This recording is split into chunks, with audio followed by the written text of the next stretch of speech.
ഓം ശാന്തി 11-5-2025 അവ്യക്ത BapDada revise course 7-3-2005. മുരളിയുടെ ടൈറ്റിലാണ് സമ്പൂർണ്ണ പവിത്രതയുടെ വ്രതം വയ്ക്കുകയും ഞാനെന്ന ഭാവത്തെ സമർപ്പിക്കുകയും ചെയ്യുക തന്നെയാണ് ശിവജയന്തി ആഘോഷിക്കൽ. ഇന്ന് വിശേഷിച്ച് ശിവബാബ തന്റെ സാളിഗ്രാമ കുട്ടികളുടെ ജന്മദിനം ആഘോഷിക്കാൻ വന്നിരിക്കുകയാണ്. താങ്കൾ കുട്ടികൾ അച്ഛന്റെ ജന്മദിനം ആഘോഷിക്കുവാൻ വന്നിരിക്കുന്നു. ബാബ്ദാദ കുട്ടികളുടെ ജന്മദിനം ആഘോഷിക്കുവാൻ വന്നിരിക്കുന്നു. എന്തെന്നാൽ ബാബയ്ക്ക് കുട്ടികളോട് വളരെ സ്നേഹമാണ്. ബാബ അവതരിക്കുന്നതേ യജ്ഞം രചിക്കുന്നു. യജ്ഞത്തിലാണെങ്കിൽ ബ്രാഹ്മണരെ കൂടാതെ യജ്ഞം സമ്പന്നമാകുന്നില്ല. അതിനാൽ ഈ ജന്മദിനം അലൗകികമാണ്, വേറിട്ടതും പ്രിയപ്പെട്ടതുമാണ്. അച്ഛനും മക്കൾക്കും കൂടി ഒന്നിച്ചുള്ള ഇങ്ങനെയുള്ള ജന്മദിനം മുഴുവൻ കൽപ്പത്തിലും ഉണ്ടായിട്ടില്ല, ഒരിക്കലും ഉണ്ടാവുകയില്ല. ബാബ നിരാകാരനാണ്. ഒരു വശത്ത് നിരാകാരൻ, മറുവശത്ത് ജന്മം ആഘോഷിക്കുന്നു. ഒരേ ഒരു ശിവബാബയ്ക്കാണ് സ്വന്തമായി ശരീരം ഇല്ലാത്തത്. അതിനാൽ ബ്രഹ്മബാബയുടെ ശരീരത്തിൽ അവതരിക്കുന്നു. ഈ അവതരിക്കുന്നതാണ് ജയന്തിയുടെ രൂപത്തിൽ ആഘോഷിക്കുന്നത്. അപ്പോൾ താങ്കൾ എല്ലാവരും ബാബയുടെ ജന്മദിനം ആഘോഷിക്കുവാൻ വന്നിരിക്കുകയാണോ? സ്വന്തം ആഘോഷിക്കാൻ വന്നിരിക്കുകയാണോ? ആശംസകൾ നൽകുന്നതിന് വന്നിരിക്കുകയാണോ? ആശംസകൾ നേടുവാൻ വന്നിരിക്കുകയാണോ? ഈ ഒപ്പമൊപ്പം എന്ന പ്രതിജ്ഞ ബാബയ്ക്ക് കുട്ടികളോടാണ്. ഇപ്പോഴും സംഗമത്തിൽ കമ്പൈൻഡായി ഒപ്പമാണ്. അവതരണവും ഒപ്പമാണ്. പരിവർത്തനം ചെയ്യുന്നതിന്റെ കാര്യവും ഒപ്പമാണ്. പരംധാം വീട്ടിലേക്ക് പോകുന്നതിലും ഒപ്പമൊപ്പമാണ്. ഇതാണ് ബാബയ്ക്ക് കുട്ടികളോടുള്ള സ്നേഹത്തിന്റെ സ്വരൂപം. ശിവജയന്തി ഭക്തരും ആഘോഷിക്കുന്നു.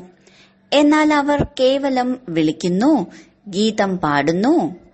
താങ്കൾ വിളിക്കുന്നില്ല. താങ്കളുടെ ആഘോഷിക്കൽ അർത്ഥം സമാനമാകുക. ആഘോഷിക്കുക അർത്ഥം സദാ ഉണർവുത്സാഹത്തോടെ പറന്നുകൊണ്ടിരിക്കുക. അതിനാൽ ഇതിനെ ഉത്സവം എന്ന് പറയുന്നു.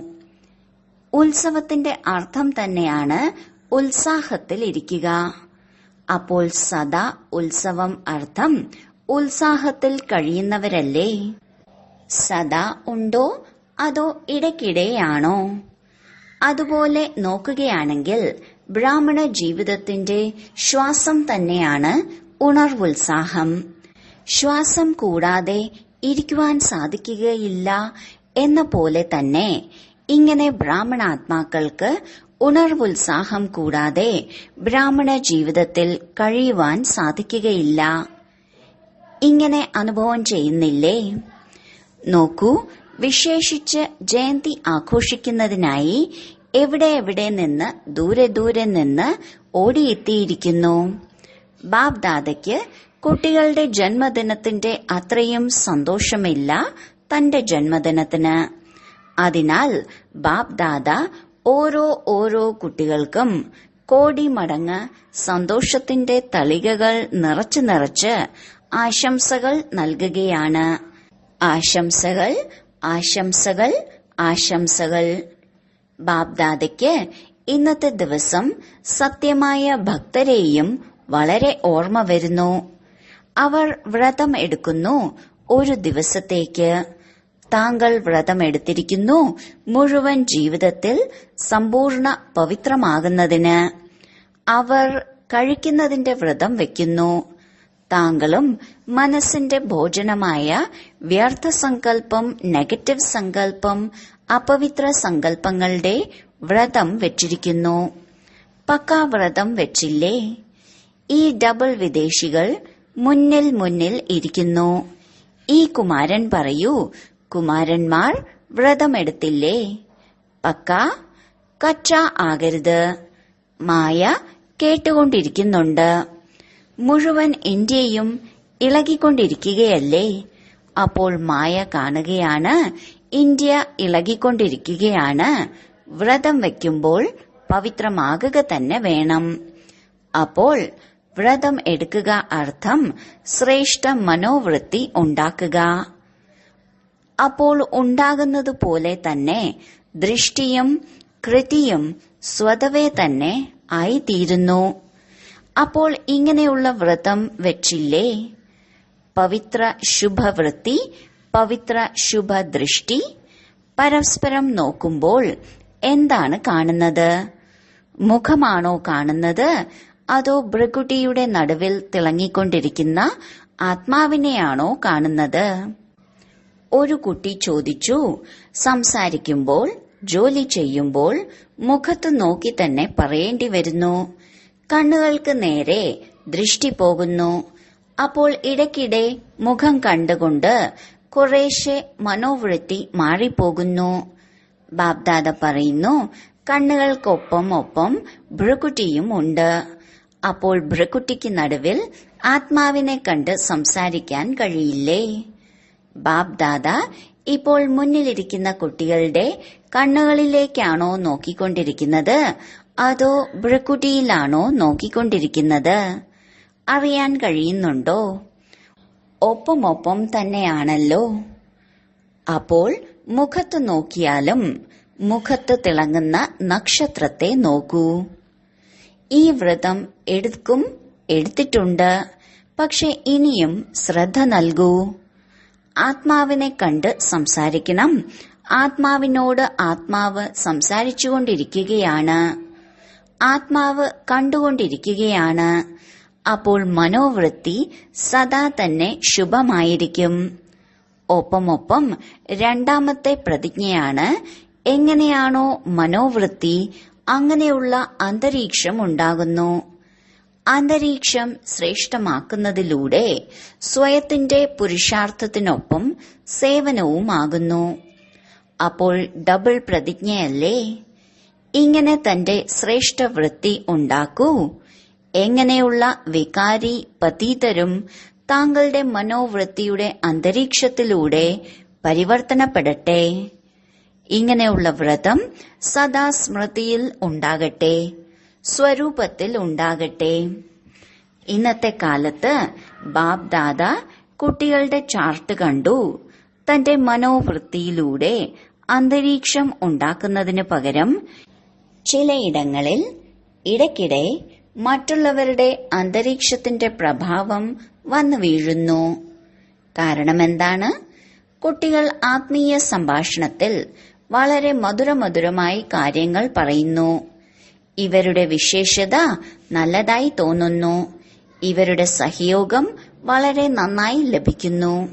എന്നാൽ വിശേഷത പ്രഭുവിന്റെ ദാനമാണ്. ബ്രാഹ്മണ ജീവിതത്തിൽ എന്തു തന്നെ പ്രാപ്തിയുണ്ടോ, എന്തു തന്നെ വിശേഷതയുണ്ടോ, എല്ലാം പ്രഭു പ്രസാദമാണ്, പ്രഭുവിന്റെ ദാനമാണ്. അപ്പോൾ ദാതാവിനെ മറന്ന് ലേവതയെ ഓർമ്മിക്കുന്നു. പ്രസാദം ഒരിക്കലും ആരുടെയും വ്യക്തിപരമാണ് എന്ന് പറയാറില്ല. പ്രഭു പ്രസാദം എന്നാണ് പറയുക. ഇന്നയാളുടെ പ്രസാദം എന്ന് പറയാറില്ല. സഹയോഗം ലഭിക്കുന്ന നല്ല കാര്യമാണ്. സഹയോഗം നൽകിക്കുന്ന ദാതാവിനെ മറക്കരുതല്ലോ. അപ്പോൾ പക്കയായി ജന്മദിനത്തിന്റെ വ്രതം എടുത്തുവോ? മനോവൃത്തി മാറിയിട്ടുണ്ടോ? സമ്പൂർണ്ണ പവിത്രത. ഈ സത്യമായ വ്രതം എടുക്കുക, അല്ലെങ്കിൽ പ്രതിജ്ഞ ചെയ്യുക.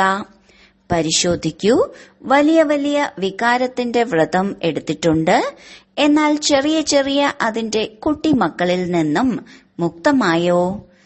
ജീവിതത്തിൽ ഗൃഹസ്ഥർക്ക് നോക്കിയാലും മക്കളെക്കാളും അധികം പൗത്രരോടാണ് സ്നേഹമുണ്ടാകുന്നത്.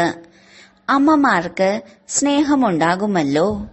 അപ്പോൾ വലിയ രൂപത്തോട് ജയിച്ചു. പക്ഷെ ചെറിയ സൂക്ഷ്മ രൂപത്തിൽ യുദ്ധം ചെയ്യുന്നില്ലല്ലോ. പലരും പറയുന്നത് പോലെ ആസക്തിയില്ല, പക്ഷെ ഇഷ്ടം തോന്നുന്നുണ്ട്. ഈ സാധനം കൂടുതൽ ഇഷ്ടമാണ്, എന്നാൽ ആസക്തിയില്ല. വിശേഷിച്ച് എന്തുകൊണ്ടാണ് ഇഷ്ടം തോന്നുന്നത്? അപ്പോൾ പരിശോധിക്കൂ. ചെറിയ ചെറിയ രൂപത്തിലും അപവിത്രതയുടെ അംശം ഇരിക്കുന്നില്ലല്ലോ. എന്തെന്നാൽ അംശത്തിൽ നിന്ന് ഒരിക്കൽ വംശമുണ്ടായേക്കാം. ഏത് വികാരവും ചെറിയ രൂപത്തിലായാലും വലിയ രൂപത്തിലായാലും വരുന്നതിന്റെ നിമിത്തം ഒരു വാക്കിന്റെ ഭാവമാണ്. ആ ഒരു വാക്കാണ് ഞാൻ, ദേഹബോധത്തിന്റെ ഞാൻ. ഈ ഒരു ഞാൻ എന്ന വാക്കിലൂടെ അഭിമാനവും വരുന്നു. അഭിമാനം അഥവാ പൂർത്തീകരിക്കപ്പെടുന്നില്ലെങ്കിൽ ക്രോധവും വരുന്നു. എന്തെന്നാൽ അഭിമാനത്തിന്റെ ലക്ഷണമാണ് അവർക്കൊരു വാക്കുപോലും തന്നെ അപമാനിക്കുന്നത് സഹിക്കുവാൻ സാധിക്കുകയില്ല. അതിനാൽ ക്രോധം വരുന്നു. ഭക്തർ ബലി അർപ്പിക്കുന്നു. പക്ഷെ താങ്കൾ ഇന്നത്തെ ദിവസത്തിൽ എന്തെല്ലാം പരിധിയുള്ള ഞാൻ എന്ന ഭാവമുണ്ടോ അതിനെ ബാബയ്ക്ക് നൽകി സമർപ്പിതമാക്കൂ. ഇങ്ങനെ ചിന്തിക്കരുത്, ചെയ്യുകയൊക്കെ വേണം, ഒക്കെ വേണം, ഒക്കെ പറയേണ്ട. സമർത്ഥരാണ്, സമർത്ഥമായി സമർപ്പിക്കൂ. ഒരു പുതിയ കാര്യവുമല്ല. എത്ര കൽപ്പം എത്ര തവണ സമ്പൂർണമായിട്ടുണ്ട് ഓർമ്മയുണ്ടോ? ഒരു പുതിയ കാര്യവുമില്ല. കൽപ്പകൽപ്പം ആയിട്ടുണ്ട്, ആയിക്കഴിഞ്ഞു, ആയിക്കൊണ്ടിരിക്കുന്നു. കേവലം ആവർത്തിക്കുകയാണ്. ആയതിനെ ആക്കണം. അതിനാൽ പറയുന്നു, ഉണ്ടായതും ഉണ്ടാക്കപ്പെട്ടതുമായ ഡ്രാമ. ഉണ്ടായതാണ് കേവലം ഇപ്പോൾ ആവർത്തിക്കണം, അതായത് ഉണ്ടാക്കണം. ബുദ്ധിമുട്ടാണോ അതോ എളുപ്പമാണോ? ബാപ്ദാദ മനസ്സിലാക്കുന്നു, സംഗമയുഗത്തിന്റെ വരദാനമാണ് സഹജ പുരുഷാർത്ഥം. ഈ ജന്മത്തിൽ സഹജ പുരുഷാർത്ഥത്തിന്റെ വരദാനത്തിലൂടെ 21 ജന്മം സഹജ ജീവിതം സ്വതവേ തന്നെ പ്രാപ്തമാകും. ബാപ്ദാദ ഓരോ കുട്ടികളെയും പരിശ്രമത്തിൽ നിന്ന് മുക്തമാക്കുവാൻ വന്നിരിക്കുകയാണ്. 63 ജന്മം പരിശ്രമിച്ചു. ഒരു ജന്മം പരമാത്മാ സ്നേഹം പ്രേമത്തോടെ പ്രയത്നത്തിൽ നിന്ന് മുക്തമായി മാറൂ. എവിടെ പ്രേമമുണ്ടോ അവിടെ പ്രയത്നമില്ല. എവിടെ പ്രയത്നമുണ്ടോ അവിടെ പ്രേമമില്ല. അപ്പോൾ ബാപ്ദാദ സഹജ പുരുഷാർത്ഥി ഭവയുടെ വരദാനം നൽകുകയാണ്. മുക്തമാകുന്നതിനുള്ള മാർഗമാണ് പ്രേമം. ബാബയോട് ഹൃദയത്തിന്റെ സ്നേഹം, സ്നേഹത്തിൽ ലവ്ലീനം. മഹാമന്ത്രമാണ് മന്മനാ ഭവയുടെ മന്ത്രം. അപ്പോൾ മന്ത്രത്തെ പ്രയോജനപ്പെടുത്തൂ. പ്രയോജനപ്പെടുത്താൻ അറിയാമല്ലോ. ബാപ്ദാദ കണ്ടു, സംഗമയുഗത്തിൽ പരമാത്മാ സ്നേഹത്തിലൂടെ ബാപ്ദാദയിലൂടെ എത്ര ശക്തികൾ ലഭിച്ചിട്ടുണ്ട്, ഗുണങ്ങൾ ലഭിച്ചിട്ടുണ്ട്, ജ്ഞാനം ലഭിച്ചിട്ടുണ്ട്, സന്തോഷം ലഭിച്ചിട്ടുണ്ട്. ഈ എല്ലാ പ്രഭു പ്രസാദത്തെയും ഖജനാക്കളെയും സമയത്ത് കാര്യത്തിൽ ഉപയോഗിക്കൂ. അപ്പോൾ ബാപ്ദാദ എന്താണ് ആഗ്രഹിക്കുന്നത് കേട്ടുവോ? ഓരോ കുട്ടികളും സഹജ പുരുഷാർത്ഥി. സഹജവുമാണ്, തീവ്രവുമാണ്. ദൃഢത ഉപയോഗിക്കൂ. ആവുക തന്നെ വേണം. ഞാനായില്ലെങ്കിൽ പിന്നെ ആരാകും? നാം തന്നെയായിരുന്നു, നാം തന്നെയാണ്. ഓരോ കൽപ്പവും നാം തന്നെയാകും. ഇത്രയും ദൃഢനിശ്ചയം സ്വയത്തിൽ ധാരണ ചെയ്യുക തന്നെ വേണം. ചെയ്യുമെന്ന് പറയരുത്, ചെയ്യുക തന്നെ വേണം. സംഭവിക്കുക തന്നെ വേണം.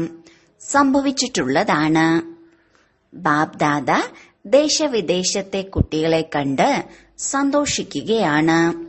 എന്നാൽ കേവലം താങ്കൾ മുന്നിൽ സന്മുഖത്തുള്ളവരെ മാത്രമല്ല കാണുന്നത്, നാനാഭാഗത്തെയും ദേശവിദേശത്തെ കുട്ടികളെ കാണുകയാണ്. ഭൂരിഭാഗം അവിടെവിടങ്ങളിൽ നിന്നും ജന്മദിനത്തിന്റെ ആശംസകൾ വന്നിട്ടുണ്ട്. കാർഡും ലഭിച്ചിട്ടുണ്ട്. ഇമെയിലിലും ലഭിച്ചിട്ടുണ്ട്. ഹൃദയത്തിന്റെ സങ്കല്പങ്ങളും ലഭിച്ചിട്ടുണ്ട്. ബാബയും കുട്ടികളുടെ ഗീതം പാടുന്നു. താങ്കൾ ഗീതം പാടുന്നുണ്ടല്ലോ. ബാബ അങ്ങ് അത്ഭുതം ചെയ്തിരിക്കുന്നു. അപ്പോൾ ബാബയും ഗീതം പാടുന്നു. മധുരമായ കുട്ടികൾ ചെയ്തിരിക്കുന്നു. അത്ഭുതം. ബാബ് ദാദ സദാ പറയുന്നു, താങ്കളാണെങ്കിൽ സന്മുഖത്ത് ഇരിക്കുകയാണ്, എന്നാൽ ദൂരെയുള്ളവരും ഹൃദയത്തിൽ ഇരിക്കുന്നു. ഇന്ന് നാനാഭാഗത്തും കുട്ടികളുടെ സങ്കല്പത്തിലുണ്ട് ആശംസകൾ, ആശംസകൾ, ആശംസകൾ. ബാബ് ദാദയുടെ കാതുകളിൽ ശബ്ദം എത്തിച്ചേരുകയാണ്. മനസ്സിൽ സങ്കല്പം എത്തിച്ചേരുകയാണ്. ഇത് നിമിത്തമായ കാർഡാണ്, കത്താണ്. പക്ഷെ വലിയ വജ്രങ്ങളെക്കാളും മൂല്യമേറിയ സമ്മാനമാണ്. എല്ലാവരും കേൾക്കുകയാണ്, ഹർഷിതമാകുകയാണ്. അപ്പോൾ എല്ലാവരും തന്നെ ജന്മദിനം ആഘോഷിച്ചു. 2 വയസ്സിന്റെ ആകട്ടെ, 1 വയസ്സിന്റെ ആകട്ടെ, ഒരാഴ്ചയുടെ തന്നെ ആകട്ടെ. എന്നാൽ യജ്ഞത്തിന്റെ സ്ഥാപനയുടെ ജന്മദിനമാണ്. അപ്പോൾ എല്ലാ ബ്രാഹ്മണരും യജ്ഞനിവാസികൾ തന്നെയാണ്. അതിനാൽ എല്ലാ കുട്ടികൾക്കും വളരെ വളരെ ഹൃദയത്തിന്റെ സ്നേഹസ്മരണകളും ആശീർവാദങ്ങളും. സദാ ആശീർവാദങ്ങളിൽ തന്നെ പാലിക്കപ്പെട്ടുകൊണ്ടിരിക്കൂ, പറന്നുകൊണ്ടിരിക്കൂ. ആശീർവാദങ്ങൾ നൽകുകയും എടുക്കുകയും സഹജമല്ലേ? സഹജമാണോ? ആരാണോ മനസ്സിലാക്കുന്നത് സഹജമാണ്, അവർ കൈ ഉയർത്തു. ഇന്ത്യ കൈവീശു. അപ്പോൾ ആശീർവാദങ്ങൾ വെടിയുന്നില്ലല്ലോ. ഏറ്റവും സഹജ പുരുഷാർത്ഥം തന്നെയാണ് ആശീർവാദങ്ങൾ നൽകുക, ആശീർവാദങ്ങൾ നേടുക. ഇതിൽ യോഗവും വരുന്നു, ജ്ഞാനവും വരുന്നു, ധാരണയും വരുന്നു, സേവനവും വരുന്നു. 4 വിഷയങ്ങളും വന്നു ചേരുന്നു. ആശീർവാദങ്ങൾ നൽകുന്നതിലൂടെയും നേടുന്നതിലൂടെയും. അപ്പോൾ ഡബിൾ വിദേശികൾ ആശീർവാദങ്ങൾ നൽകുന്നതും നേടുന്നതും സഹജമല്ലേ? സഹജമാണോ? 20 വർഷക്കാർ ആരാണ് വന്നിട്ടുള്ളത്? അവർ കൈ ഉയർത്തു. താങ്കൾ 20 വർഷമായിരിക്കുന്നു. എന്നാൽ ബാബ് ദാദ താങ്കൾ എല്ലാവർക്കും കോടി മടങ്ങ് ആശംസകൾ നൽകുകയാണ്. എത്ര രാജ്യങ്ങളിൽ നിന്നാണ് വന്നിട്ടുള്ളത്? ബ്രാക്കറ്റിൽ 69 രാജ്യങ്ങളിൽ നിന്ന്. ആശംസകൾ. 69ാം ബർത്ത്ഡേക്ക് 69 രാജ്യങ്ങളിൽ നിന്ന് വന്നിരിക്കുന്നു. എത്ര നല്ലത്! വരുന്നതിൽ ബുദ്ധിമുട്ടൊന്നും ഉണ്ടായിരുന്നില്ലല്ലോ. സഹജമായി വന്നില്ലേ? എവിടെ പ്രേമമുണ്ടോ അവിടെ യാതൊരു പ്രയത്നവുമില്ല. അപ്പോൾ ഇന്നത്തെ വിശേഷ വരദാനം എന്താണ്? ഓർമ്മ വയ്ക്കുക, സഹജ പുരുഷാർത്ഥി. സഹജമായ കാര്യം പെട്ടെന്ന് പെട്ടെന്ന് ചെയ്യാറുണ്ട്. പ്രയത്നത്തിന്റെ ജോലി ബുദ്ധിമുട്ടാകുന്നല്ലോ, അതുകൊണ്ട് സമയമെടുക്കുന്നു. അപ്പോൾ എല്ലാവരും ആരാണ്? സഹജ പുരുഷാർത്ഥി. പറയൂ, ഓർമ്മിക്കുക. തന്റെ രാജ്യത്തിൽ പോയി പ്രയത്നത്തിൽ മുഴുകാതിരിക്കൂ. അഥവാ ഒരു പ്രയത്നത്തിന്റെ ജോലി വരികയാണെങ്കിലും ഹൃദയം കൊണ്ട് പറയുക, ബാബാ, എന്റെ ബാബാ, എങ്കിൽ പ്രയത്നം അവസാനിച്ചുകൊള്ളും. ശരി, ആഘോഷിച്ചുവല്ലോ. ബാബയും ആഘോഷിച്ചു, താങ്കളും ആഘോഷിച്ചു. ശരി, ഇപ്പോൾ 1 സെക്കൻഡിൽ ഡ്രില്ല് ചെയ്യാമോ? ചെയ്യാനാവില്ലേ? ശരി. ബ്രാക്കറ്റിൽ ബാബ് ദാദ ഡ്രിൽ ചെയ്യിച്ചു. നാനാഭാഗത്തും സദാ ഉണർവുത്സാഹത്തിൽ കഴിയുന്നവരായ ശ്രേഷ്ഠ കുട്ടികൾക്ക്, സദാ സഹജ പുരുഷാർത്ഥി സംഗമയുഗത്തിന്റെ സർവവരദാനി കുട്ടികൾക്ക്, സദാ ബാബയും ഞാൻ ആത്മാവും ഇതേ സ്മൃതിയിലൂടെ ഞാൻ എന്ന് പറയുന്നവരായ ഞാൻ ആത്മാവ് സദാ സർവാത്മാക്കൾക്കും തന്റെ മനോവൃത്തിയിലൂടെ അന്തരീക്ഷത്തിന്റെ സഹയോഗം നൽകുന്ന എങ്ങനെയുള്ള മാസ്റ്റർ സർവശക്തിവാൻ കുട്ടികൾക്കും സ്നേഹസ്മരണകൾ, ആശീർവാദങ്ങൾ, ആശംസകൾ. നമസ്തേ. ഡബിൾ വിദേശി മുതിർന്ന സഹോദരിമാരോട്, എല്ലാവരും പ്രയത്നം നന്നായി ചെയ്തിട്ടുണ്ട്. ഗ്രൂപ്പ് ഉണ്ടാക്കിയിട്ടില്ലേ? അപ്പോൾ പ്രയത്നം നന്നായി ചെയ്തു. ഇവിടെ അന്തരീക്ഷവും നല്ലതാണ്, സംഘടനയുടെ ശക്തിയും ഉണ്ട്. അപ്പോൾ എല്ലാവർക്കും റിഫ്രഷ്മെന്റ് നന്നായി ലഭിച്ചു പോകുന്നു. താങ്കൾ നിമിത്തമായി മാറുന്നു. നല്ലതാണ്. ദൂരെ കഴിയുകയല്ലേ? അപ്പോൾ സംഘടനയുടെ എന്ത് ശക്തിയുണ്ടോ അതും വളരെ നല്ലതാണ്. ഇത്രയും മുഴുവൻ കുടുംബം ഒന്നിച്ചു ഉണ്ടാവുന്നതെങ്കിൽ ഓരോരുത്തരുടെയും വിശേഷതയുടെ പ്രഭാവം പതിയുന്നു. നല്ല പദ്ധതി ഉണ്ടാക്കിയിട്ടുണ്ട്. ബാബ് ദാദ സന്തുഷ്ടനാണ്. എല്ലാവരുടെയും സുഗന്ധം താങ്കൾ എടുക്കുന്നു. അവർ സന്തോഷിക്കുന്നു. താങ്കൾക്ക് ആശീർവാദങ്ങൾ ലഭിക്കുന്നു. നല്ലതാണ്. എല്ലാവരും കൂടി ചേരുന്നു. ഇത് വളരെ നല്ലതാണ്. പരസ്പരമുള്ള കൊടുക്കൽ വാങ്ങലും ഉണ്ടാകുന്നു. റീഫ്രഷ്മെന്റും ഉണ്ടാകുന്നു. പരസ്പരം വിശേഷത എന്താണോ നന്നായി ഇഷ്ടപ്പെടുന്നത് അതിനെ ഉപയോഗിക്കുന്നു. ഇതിലൂടെ സംഘടന നല്ലതായി മാറുന്നു. ഇത് നല്ലതാണ്. സെന്റർ നിവാസി സഹോദരീ സഹോദരന്മാരോട്, എല്ലാവരും ബാനർ കാണിച്ചുകൊണ്ടിരിക്കുകയാണ്. അതിൽ എഴുതിയിട്ടുണ്ട് ബ്രാക്കറ്റിൽ സ്നേഹത്തിന്റെയും ദയയുടെയും ജ്യോതി തെളിയിച്ചു വയ്ക്കും. വളരെ നല്ല സങ്കല്പം എടുത്തിരിക്കുന്നു. അവനവന് മേലും ദയാദൃഷ്ടി, കൂട്ടുകാർക്ക് മേലും ദയാദൃഷ്ടി, സർവർക്ക് മേലും ദയാദൃഷ്ടി. ഈശ്വരീയ സ്നേഹം കാന്തമാണ്. അപ്പോൾ താങ്കളുടെ അടുക്കൽ ഈശ്വരീയ സ്നേഹത്തിന്റെ കാന്തമുണ്ട്. ഏതാത്മാവിനെയും ഈശ്വരീയ സ്നേഹത്തിന്റെ കാന്തത്തിലൂടെ ബാബയുടേതാക്കുവാൻ സാധിക്കും. സെന്ററിൽ കഴിയുന്നവർക്ക് വിശേഷിച്ച് ഹൃദയത്തിന്റെ ആശീർവാദങ്ങൾ നൽകുകയാണ്. താങ്കൾ എല്ലാവരും വിശ്വത്തിൽ പേര് പ്രസിദ്ധമാക്കിയിരിക്കുന്നു. ഫോൺ കോളുകളിൽ ബ്രഹ്മകുമാരീസിന്റെ പേര് പരന്നുവല്ലോ. ബാബ് ദാദയ്ക്ക് വളരെ നല്ല കാര്യമായി തോന്നുന്നു. ഡബിൾ വിദേശിയെപ്പോലെ ഡബിൾ ജോലി ചെയ്യുന്നവരാണ്. ഭൂരിഭാഗം ലൗകിക ജോലിയും ചെയ്യുന്നു, അലൗകിക ജോലിയും ചെയ്യുന്നു. ബാബ് ദാദ കാണുന്നുണ്ട്. ബാബ് ദാദയുടെ TV വളരെ വലുതാണ്. ഇങ്ങനെയുള്ള വലിയ TV ഇവിടെ ഇല്ല. അപ്പോൾ ബാബ് ദാദ കാണുന്നു എങ്ങനെ വേഗം ക്ലാസ് എടുത്ത് ഭക്ഷണം നിന്നുണ്ടാക്കി ജോലിയിൽ സമയത്തെത്തി. അത്ഭുതം ചെയ്യുന്നു. കാണെ ഹൃദയത്തിന്റെ സ്നേഹം നൽകിക്കൊണ്ടിരിക്കുകയാണ്. വളരെ നല്ലത്. സേവനത്തിന് നിമിത്തമായിരിക്കുന്നു. നിമിത്തമാകുന്നതിനുള്ള സമ്മാനം ബാബ വിശേഷിച്ച് നൽകിക്കൊണ്ടിരിക്കുന്നു. വളരെ നന്നായി ലക്ഷ്യം വെച്ചിട്ടുണ്ട്. നല്ലതാണ്, നല്ലതായിരിക്കും, നല്ലതാക്കും. ശരി. വരദാനം: സർവ ഖജനാക്കളുടെയും എക്കണോമിയുടെ ബഡ്ജറ്റ് ഉണ്ടാക്കുന്ന സൂക്ഷ്മ പുരുഷാർത്ഥിയായി ഭവിക്കട്ടെ. ലൗകിക രീതിയിൽ അഥവാ എക്കണോമി ഉള്ളവർ വീട്ടിലില്ല എങ്കിൽ ശരിയായ രീതിയിൽ പോകുവാൻ സാധിക്കുകയില്ല. എങ്ങനെ അഥവാ നിമിത്തമായിട്ടുള്ള കുട്ടികൾ എക്കണോമി ഉള്ളവർ അല്ല എങ്കിൽ സെന്റർ ശരിയായി നടക്കുകയില്ല.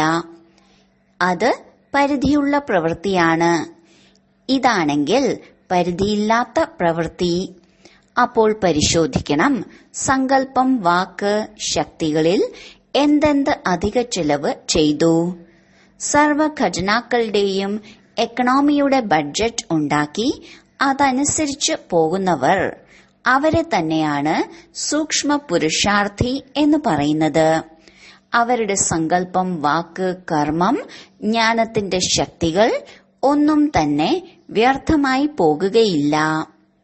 സ്ലോഗൻ: സ്നേഹത്തിന്റെ ഖജനാക്കളിലൂടെ സമ്പന്നമായി എല്ലാവർക്കും സ്നേഹം നൽകൂ, സ്നേഹം നേടൂ. അവ്യക്ത സൂചന: ആത്മീയ രാജകീയതയുടെയും പരിശുദ്ധിയുടെയും വ്യക്തിത്വം ധാരണ ചെയ്യൂ. പവിത്രതയുടെ ശക്തി പരമപൂജ്യമാക്കുന്നു. പവിത്രതയുടെ ശക്തിയിലൂടെ ഈ പതീത ലോകത്തെ പരിവർത്തനം ചെയ്യുന്നു. പവിത്രതയുടെ ശക്തി വികാരങ്ങളുടെ അഗ്നിയിൽ എരിഞ്ഞിരിക്കുന്ന ആത്മാക്കളെ ശീതളമാക്കി മാറ്റുന്നു. ആത്മാക്കളുടെ അനേക ജന്മങ്ങളുടെ വികർമ്മത്തിന്റെ ബന്ധനത്തിൽ നിന്ന് മോചിപ്പിക്കുന്നു.